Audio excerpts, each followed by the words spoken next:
Hello students, आज हमें करनी है मैथ्स की वर्कशीट नंबर 23 और आज डेट है 15 दिसंबर 2020। आज की हमारी वर्कशीट का टॉपिक है विजुअलाइजिंग सॉलिड शेप्स। आज हम एक न्यू चैप्टर स्टार्ट कर रहे हैं जिसका नाम है विजुअलाइजिंग सॉलिड शेप्स। चलो स्टार्ट करते हैं। Put your book on your table और floor. Now draw its outline with the pencil और द चॉक। आपको क्या करना है, आपकी अपनी बुक को फ्लोर पर रखना है या टेबल पे रखना है और पेंसिल से उसकी एक आउटलाइन खींचनी है। यानी इस तरीके से आप अपनी कॉपी को टेबल पे रखो और उसकी एक आउटलाइन ड्रॉ कर दो। Now can you carry this outline of your book. क्या आप अपनी इस बुक के आउटलाइन को, बुक को उठा दो और जो पेंसिल से आपने आउटलाइन ड्रॉ करी थी, क्या आप उसको अपने हाथ से उठा सकते हो? आप देखोगे कि आप अपनी वो पेंसिल वाली शेप को हाथ से नहीं उठा पाओगे। हाउ मेनी डायमेंशंस और मेजरमेंट्स दिस आउटलाइन हैज़। जो आपने आउटलाइन बनाई उसकी कितनी डायमेंशंस है? उसकी एक लेंथ हो सकती है और एक उसकी ब्रेथ हो सकती है, क्योंकि आपने जो शेप बनाई वो एक रेक्टेंगुलर शेप थी। तो यानी आपको दो डायमेंशंस मिली, आपको मिली लेंथ यानी लंबी वाली लाइन और मिली ब्रेथ यानी चौड़ाई। लेकिन इसके पास कोई थिकनेस नहीं थी, यानी ये जो आपने ड्रॉ करी ना शेप, उस शेप के पास कोई थिकनेस, कोई हाइट या कोई डेप्थ नहीं थी, यानी उसकी कोई मोटाई नहीं थी, कोई चौड़ाई नहीं थी। तो ऐसी शेप्स जिनके पास दो डायमेंशंस होती हैं, यानी दो चीज़ें होती हैं, लेंथ और ब्रेथ, उन शेप्स को हम बोलते हैं टू डायमेंशनल फिगर्स यानी 2D फिगर्स। अब देखो यहाँ पर कुछ शेप्स यहाँ बनी हुई हैं, ये सारी ही शेप हमारी कैसी शेप्स हैं? Two dimensional shapes. और इनके नाम आप सभी को याद है ना? ये शेप क्या है? इस शेप का नाम क्या है? इस शेप का नाम है रेक्टेंगल। याद है आप सभी को? अगली शेप देखो, ये कौन सी शेप है? ये है हमारा सर्कल। अगली शेप सबको याद है कौन सी shape? 3 sided closed figure, this is a triangle. Next shape, अब ये शेप कैसी है? देखो, इसकी ये जो दो साइड हैं ये पैरेलल है, बाकी की साइड पैरेलल नहीं है, तो इस शेप को हम क्या बोलते हैं? ट्रेपीजियम। है तो ये क्वाड्रिलेटरल, लेकिन इसका स्पेशल नेम है, इसका नाम है ट्रेपीजियम। अगली शेप है, सारी साइड्स इक्वल दिख रही हैं, तो ये शेप का नाम क्या होता है? आपको याद है ना? क्या होता है? स्क्वायर। Very good. अब इसके बाद देखो बेटा, नेक्स्ट हमें क्या पढ़ना है? Can you carry your own book. क्या आप अपनी बुक को उठा सकते हो? आप बोलोगे यस, लेकिन पहले जो हमने क्वेश्चन पढ़ा था वो था, क्या हम अपनी बुक की बनाई हुई आउटलाइन, जो हमने ये पेपर पे बनाई थी ना, ये वाली आउटलाइन, इसको उठा सकते थे? तो आंसर तो नो था, लेकिन हम अपनी बुक को तो उठा सकते हैं। तो यानी हमारी बुक में और बुक की जो हमने पेंसिल से एक ड्राइंग बनाई थी उसमें क्या फ़र्क था? हमारी बुक में हमारे पास बुक की मोटाई थी यानी थिकनेस थी, लेकिन जो पेपर पे हमने ड्रॉ किया था उसके पास कोई मोटाई नहीं थी। वो तो सिर्फ एक इस तरीके से बुक को रखा और उसके चारों तरफ पेंसिल चलाई तो एक शेप मिल गई थी, जो कैसी शेप थी? Two dimensional shape.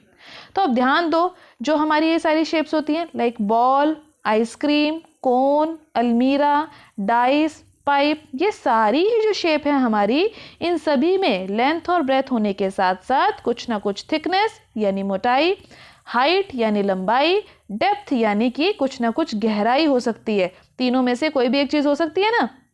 जैसे आप देखो, आपकी आइसक्रीम का कोन होता है ना, आइसक्रीम का जो कोन है उसके अंदर कुछ ना कुछ गहराई होती है, तभी तो इसके अंदर आप आइसक्रीम डालते हो।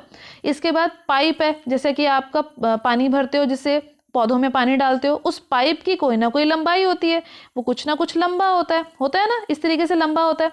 तो इसी तरीके की जो शेप्स हैं जिसमें लेंथ भी हो, ब्रेथ भी हो और थिकनेस भी हो, ये सारी शेप्स कैसी शेप्स कहलाती हैं? ये शेप्स होती हैं 3 डायमेंशनल शेप्स। ठीक है, जहां पर लेंथ होगी, ब्रेथ होगी और हाइट भी होगी।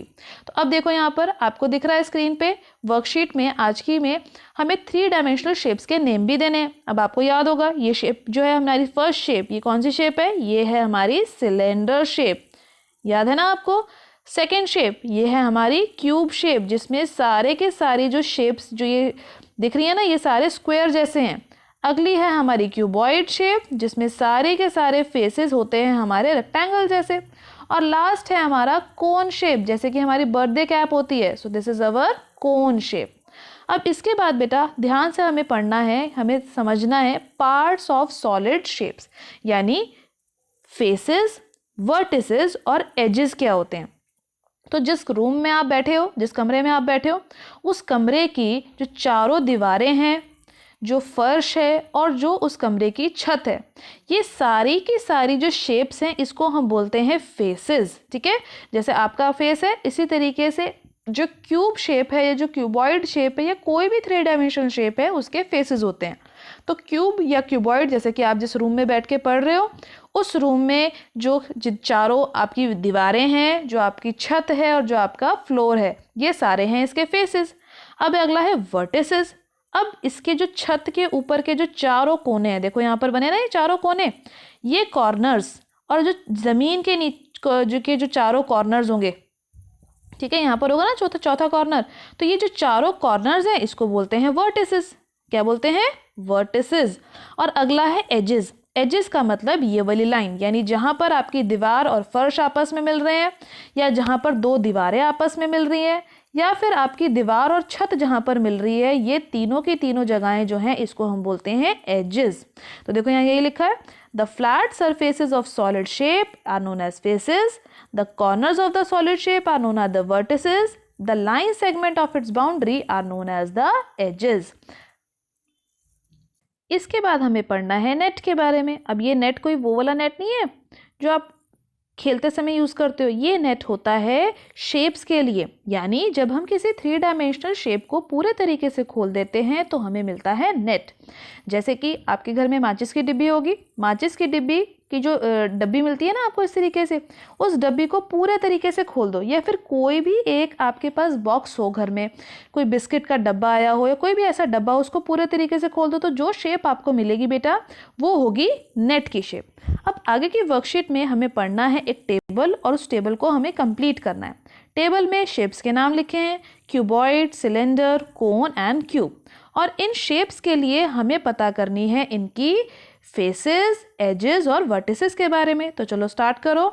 सबसे पहले हमें पढ़ना है क्यूबॉइड, तो ये होती है आपकी क्यूबॉइड शेप।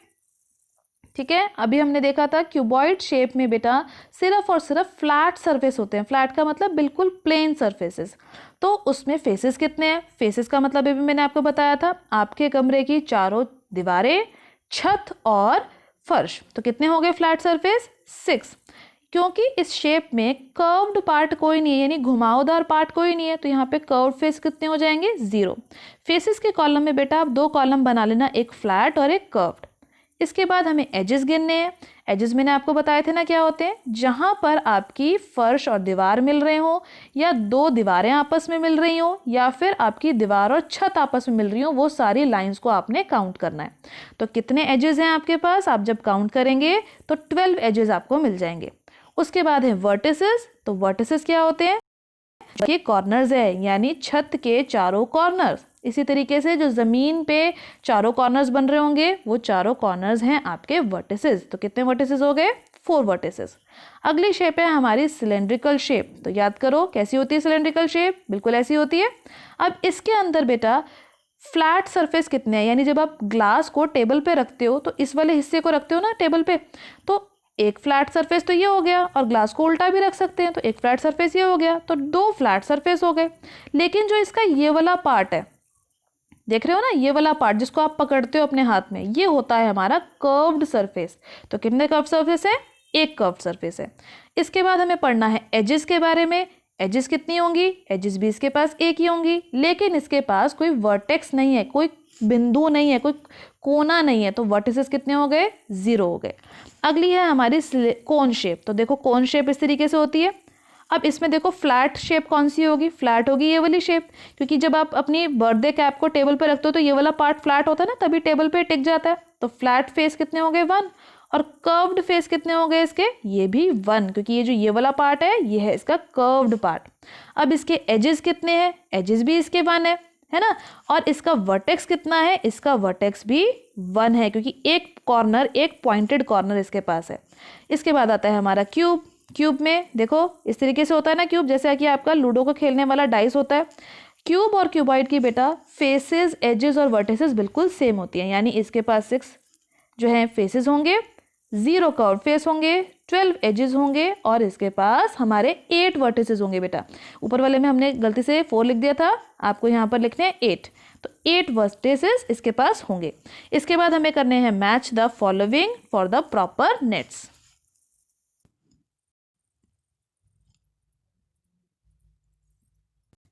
तो देखो नेट बनाने का मतलब जो शेप हमें दे रखी है, जब हम उसको ओपन कर देंगे तो कैसी शेप हमें मिलेगी। तो जब हम क्यूब को ओपन करेंगे तो हमें कुछ इस तरीके की शेप मिलेगी। इसके बाद है सिलेंडर। सिलेंडर के ऊपर और नीचे 2 सर्कल्स हैं, तो कौन सी शेप मिलेगी जब इसको ओपन करेंगे, ऐसी शेप मिलेगी। फिर अगला है कोन। कोन का एक सर्कल है तो इसकी शेप कुछ ऐसी सी होगी। और लास्ट है हमारा पिरामिड, जिसकी शेप हमारी कुछ इस तरीके से होगी, जहां पर हमारे पास 4 ट्रायंगल और बीच में एक स्क्वायर है। तो आज की वर्कशीट में आपने सीखा सॉलिड शेप्स के बारे में, इनके वर्टिसेस, एजेस और फेसेस के बारे में। इन सभी क्वेश्चंस की प्रैक्टिस कीजिए बेटा। एनसीईआरटी में इससे रिलेटेड जो भी और क्वेश्चन है उनकी प्रैक्टिस जरूर कीजिएगा।